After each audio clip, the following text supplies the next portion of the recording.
pembangunannya. Alhamdulillah bisa dalam 1-2 tahun ini semuanya jalan bagus sama jembatan.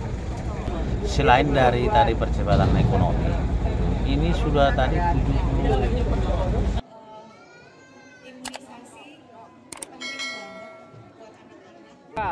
Ketua DPRK Aceh Singkil hadir menyambut kunjungan kerja pejabat Gubernur Aceh, Ahmad Marzuki yang didampingi oleh pejabat Ketua TPPKK Aceh, Ayu Marzuki bersama rombongan, Senin, tanggal 8 Mei tahun 2023. Adapun agenda kunjungan kerja pejabat gubernur itu, diantaranya ingin melihat langsung kondisi jalan, yang menghubungkan Aceh Singkil Aceh Selatan, via Kuala Baru. Setelah melihat langsung kondisi penghubung tersebut, pemerintah Aceh diharapkan secepatnya untuk menuntaskan penghubung dua kabupaten itu, agar ekonomi masyarakat semakin berputar.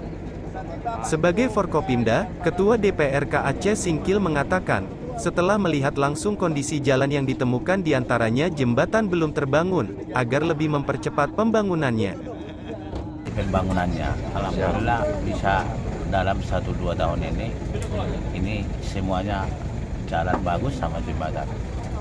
Selain dari tadi percepatan ekonomi, ini sudah tadi 77 tahun atau 24 tahun tadi Kabupaten Aceh Singkil ini belum bisa dilewati kendaraan. Ini udah alhamdulillah kemarin mobil PD Bupati ini PD Gubernur dan selanjutnya ini fungsional lah.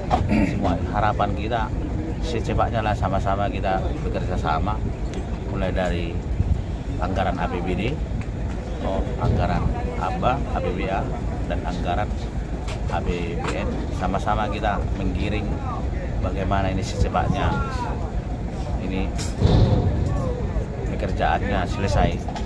Kita tidak berharap nanti 5 tahun, kalau bisa 2 tahun ini sudah selesai semuanya. Harapan kita ke depannya. Untuk sementara ya harapan kita, marilah masyarakat mendukung program ini. Secepatnya kita sama-sama menjaga keamanan, menjaga ketertiban agar ini semuanya terlaksana dengan baik. Dari Aceh Singkil, Zulkarnain Kabar Singkil Metuah, melaporkan.